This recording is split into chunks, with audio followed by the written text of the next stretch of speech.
हमारे social justice and health minister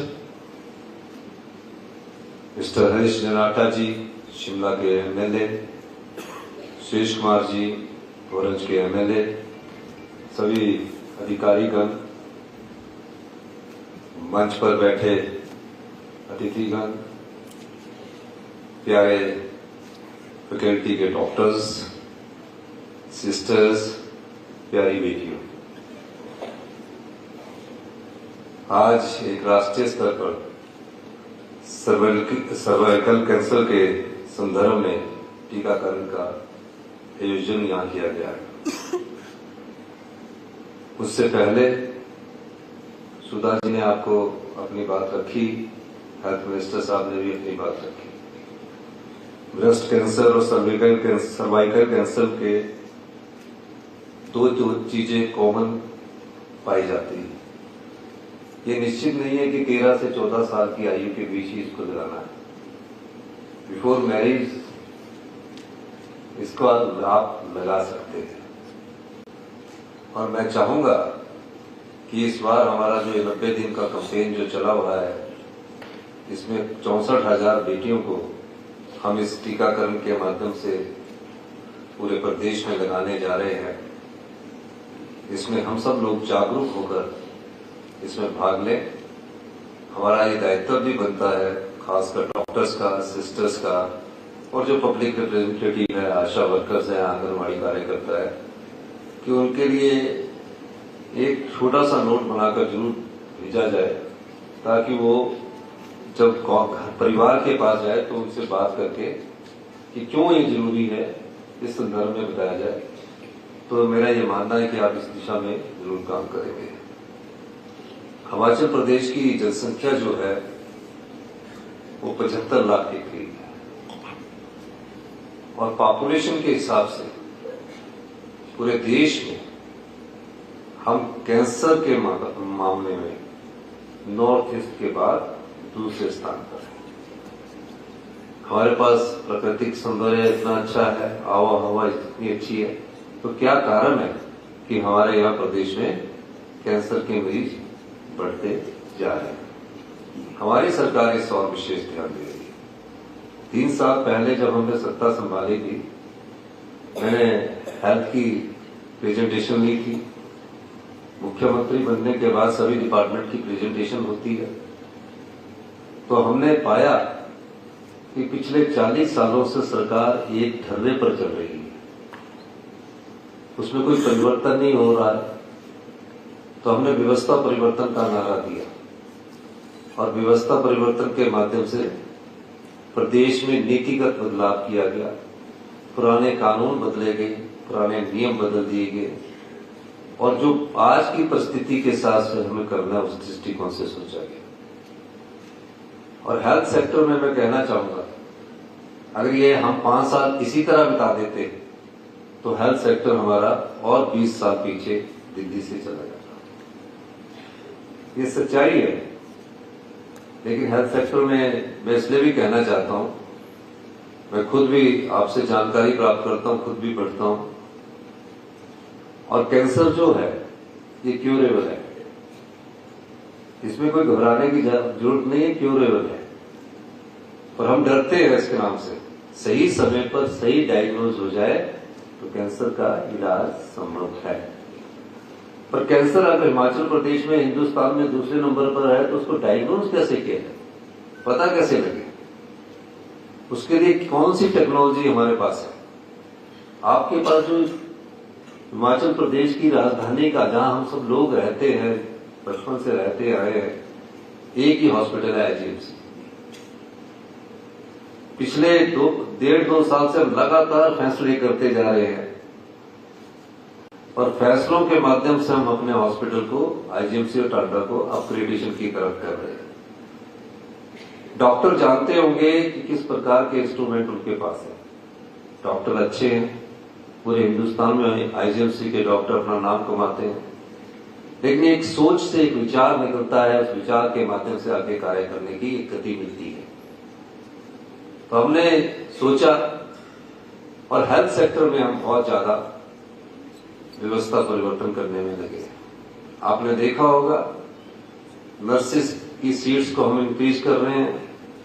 paramedical में जो हमारे एनेस्थीसिया के थे या रेडियोग्राफर्स थे, इन सब चीजों पर ओटी थे, हमने 18-20 से बढ़ाकर 50-50 सीट्स कर दिया है। वो इसलिए किया है, डिमांड ज्यादा है, सप्लाई कम है।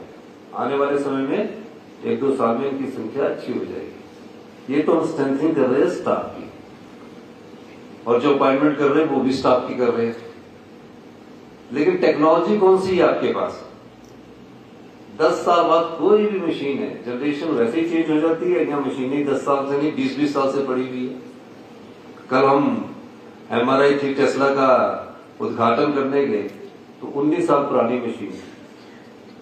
अब 19 साल पुरानी मशीन से डॉक्टर कितना टाइम लगाएगा आपको डायग्नोज करने के लिए? उस समय के अनुसार सोचिए। डॉक्टरों ने नहीं हमसे मांग की, और कोई पेशेंट भी हमारे पास नहीं आए। नहीं तो हर चीज की डिमांड होती है, डीए की डिमांड में स्ट्राइक हो जाती है, और चीज की डिमांड में स्ट्राइक हो जाती है, लेकिन टेक्नोलॉजी के मामले में कभी कोई हमारे पास नहीं आया। इसका ये मतलब नहीं कि कोई डिमांड ना करे तो हमें नहीं सोचना। जो आम आदमी की समस्याओं को सोचकर आगे बढ़ती है सरकार, जहां आम आदमी की पीड़ा होती है, दर्द होता है, उसको समझकर आगे बढ़ती है और उस हिसाब से फैसले करती है, उसी को व्यवस्था परिवर्तन कहते हैं। और हमने अपनी सोच के अनुसार, लोगों की सोच के अनुसार, हमने MRI 3 टेस्ला IGMC में लगाई। रोबोटिक सर्जरी नॉर्थन इंडिया के किसी भी 5 मेडिकल कॉलेज में, कल ही मुझे रोबोटिक सर्जरी के मामले में सूचना मिली, नॉर्दर्न इंडिया जाए, हरियाणा, हिमाचल, पंजाब, उत्तराखंड, हिमाचल के छोड़कर 5 मेडिकल कॉलेज में जो एम्स में सुविधा रोबोटिक सर्जरी की मिल रही है, वो हिमाचल प्रदेश के इन 5 मेडिकल कॉलेज में मिलने जा रही है। और IGMC में इस 10 तारीख को मैं उसका शुभारंभ भी करने जा रहा हूं। इससे पहले हमने इसको कहां लाया? एक बदलाव था सोच का। करना तो सब डॉक्टरों ने, हमने तो नहीं करना, हमने तो मदद करनी है। अभी चमियाना में तकरीबन 150 के करीब ऑपरेशन हो चुके हैं रोबोटिक सर्जरी के, और 100% अभी तक जो भी पेशेंट इलाज करवा के गया है क्यूरेबल है। अगर इसी रोबोटिक सर्जरी का एक ऑपरेशन आप बाहर करवाओगे, मैं देखता हूं कई बार सोशल मीडिया में चला होता है कि इतने पैसे देने पड़ रहे हैं, उतने पैसे देने पड़ रहे हैं। मैंने खुद रोबोटिक सर्जरी हुई है, और जब मैं रोबोटिक सर्जरी करवाने मैक्स 40 में गया दिल्ली में, तो मैं पहुंच गया। मैं आपको अपनी घटना सुनाना चाहता हूं। तो उन्होंने कहा कि पहले मेरे बैंक की लिमिट थी कार्ड की 1 लाख से ज्यादा, मैंने इंक्रीज नहीं करवाई। मैंने 1 लाख दिए कि एंट्री हो जाएगी। कहते नहीं, आपको यहाँ 4 लाख रुपया पहले एडवांस में जमा कराना पड़ेगा, तब आप गेट में कर जाओगे। तो मैंने उस समय अनुभव किया कि प्राइवेट हॉस्पिटल में जब एक आम आदमी जाएगा तो वो तो जीवन भर कर्जे के नीचे ही डूब जाएगा। वो कभी सोच भी नहीं पाएगा कि मैं कभी बिल्कुल ठीक होने के लिए अच्छा इलाज कर पाऊं, उसकी क्षमता जेब की इतनी नहीं होगी। इसीलिए हमने कहा कि जितने भी सरकारी हॉस्पिटल में जहां आम लोग आते हैं, गरीब लोग आते हैं, जिनकी जेब में जितनी क्षमता होती है उसके हिसाब से लोग आते हैं, मिडिल क्लास लोग आते हैं, उन मेडिकल कॉलेज को एम्स की तर्ज पर मजबूत किया जाएगा। इस दिशा में हमारी सरकार कार्य कर रही है। और रोबोटिक सर्जरी के मामले में के अलावा जो ये MRI 3 टेस्ला आ रही है, कल ही हमें पता लगा कि 10-10 साल वाले अल्ट्रासाउंड पड़े हुए हैं। मैंने कल ही कहा कि इनको भी चेंज करना है। फाइनेंस से ऑब्जेक्शन आता है कि पैसा नहीं है, RDG कटी है। मैंने कहा पैसे का इंतजाम हम खुद करेंगे, लेकिन मैं कहना चाहता हूं कि IGMC में अगले 7-8 महीनों में जो हमें परचेजिंग में टाइम लगता है, हम world class technology high and लेने जा रहे हैं और उसमें खर्चा करने जा रहे हैं। और अगले 3 वर्षों में, ये तो है मेडिकल कॉलेज के फेज 1, जितने भी जोनल हॉस्पिटल है, हमारे आदर्श स्वास्थ्य संस्थान है, हमारे PSC है, हमारी CSC है, उन सब में वही टेक्नोलॉजी पे हम खरीदने जा रहे हैं। 3000 करोड़ रुपया हम हेल्थ सेक्टर में खर्च करने जा रहे हैं। ये 3000 करोड़ रुपया जो नई पीढ़ी यहाँ नई बच्चियां बैठी है वो उसको समझेगी, उस टेक्नोलॉजी के साथ समझेगी। क्योंकि आप पढ़ लिख कर नीट क्वालिफाई करने के बाद, एमबीबीएस करने के बाद, पीजी करने के बाद, एसआरशिप करने के बाद अगर आपको उनके हिसाब से टेक्नोलॉजी नहीं मिली तो आप बुक अकेडमिशियन ही रहोगे। तो इसलिए knowledge is nothing without action, यानी कि जब आपको नॉलेज आए तो उसको एक्शन करोगे तो आपको उसमें अच्छा कार्य करने की क्षमता रहेगी। लेकिन वो कब आएगी? जब आपके पास टेक्नोलॉजी होगी। करने में तो हम बहुत अच्छे, हमारा एनवायरमेंट और हमारी संस्कृति हिमाचल की ऐसी है कि हमारे में हॉस्पिटलिटी बहुत ज्यादा है, तो ये हम इसमें करने जा रहे हैं। हाई एंड एडवांस लैब जो एम्स में अभी स्टेब्लिश हुई है उसका हम टेंडर जल्दी करने जा रहे हैं। 6 महीने में 3 मेडिकल कॉलेज में लग जाएगी और सीट्स भी हमने इंक्रीज करने जा रहे हैं। अभी हमने असिस्टेंट स्टाफ नर्सेस की भर्ती की तकरीबन 6,000 पोस्ट हमने सैंक्शन की है। फिर स्टाफ नर्सेस की अभी हमने पोस्टें सैंक्शन की है, अभी राज्याचार्यों से। ओटी की हमने पोस्टें सैंक्शन कर दी है और असिस्टेंट प्रोफेसर की 60 के करीब हमने पोस्टें सैंक्शन कर दी है। और कैंसर हॉस्पिटल हम नॉर्थ जून का वर्ल्ड क्लास कैंसर हॉस्पिटल हम 300 करोड़ की लागत से हमीरपुर में बनाने जा रहे हैं। वो वर्ल्ड क्लास होगा, आप कहीं भी जाएंगे आपको यहाँ सुविधा मिलेगी। और अगले 5 साल में हमारी सरकार हेल्थ टूरिज्म को भी बढ़ावा देने की दृष्टि से कार्य कर रही है। क्योंकि हमारे जितने बच्चे निकलेंगे उनको कहाँ लगाना है, एक समय में तो स्टैग्नेशन आ जाएगी। तो कई हमें इंस्टीट्यूशंस टूरिज्म के माध्यम से भी आगे बढ़ाने की हम कोशिश कर रहे हैं। तो बहुत ज्यादा परिवर्तन हम कर रहे हैं और कोशिश रहेगी आप लोगों का भी साथ रहेगा।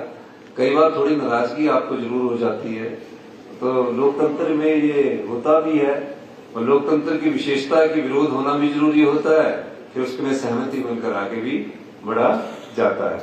मैं इस बात का मैं सभी को एश्योरेंस देना चाहता हूं कि आपके मन में कोई भी विचार आए, चाहे किसी भी प्रकार का हेल्थ से संबंधित, उस विचार को आप सरकार को बता सकते हैं। सरकार आपके सभी कार्य को करने की क्षमता रखती है। तो ये केवल हेल्थ सेक्टर में नहीं हो रहा है। आप सोच रहे हैं, अभी आप गवर्नमेंट स्कूल देखोगे, अभी इस वर्ष हमारे 4 गवर्नमेंट स्कूल आ जाएंगे। कई गवर्नमेंट स्कूल में स्विमिंग पूल बनाने जा रहे हैं। आप पहली बार गवर्नमेंट स्कूलों में देखोगे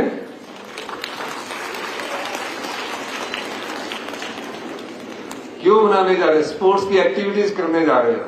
ये सारे 10 सालों में परिवर्तन हो जाएगा। अभी गवर्नमेंट स्कूल कैसे है आपके, पहले बात अभी गवर्नमेंट स्कूल कैसे शिक्षा के क्षेत्र में 140 सीबीएसई स्कूल करने जा रहे हैं और उसमें 140 में संस्कृत योगा सब टीचरों की हम नियुक्ति करने जा रहे हैं। प्री नर्सरी से लेकर +2 तक 1200 बच्चों का स्कूल बनाने जा रहे हैं। और जहां लैंड नहीं मिल रही है वहां 50-50 बीघे की लैंड एक्वायर करने की दिशा में आगे बढ़ रहे हैं। अभी एक सोच है, अभी 4-5 स्कूल होंगे, 12-15 स्कूल, जहां जगह नहीं होगी, जहां पानी नहीं होगा वहां नहीं बनेगा, लेकिन जहां पानी होगा वहां बना रहे हैं, इंडोर दे रहे हैं।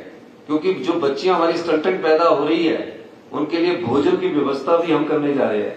हिमाचल की पहली न्यूट्रिशन पॉलिसी, इंडिया की पहली न्यूट्रिशन पॉलिसी की हम बनाने जा रहे हैं, जो अभी पाइपलाइन में इस कैबिनेट में आने के बाद विधानसभा में आएगी कि आप क्या खाते क्या हो, किस प्रकार की न्यूट्रिशन वैल्यू उस फूड में है। ये अभी किसी ने सोचा नहीं है कि क्या खा रहे हैं, हम तो खरीद रहे हैं और खा रहे हैं, कितना बासा खा रहे हैं, कितना ताजा खा रहे हैं। ये सब चीजें हम चेंज कर रहे हैं और इसमें कई बार हर प्रकार की बातें सोशल मीडिया में चलती है। जैसे अभी मैं रोबोटिक सर्जरी की पॉइंट भूल गया कि 50,000 रुपया ले रहे हैं।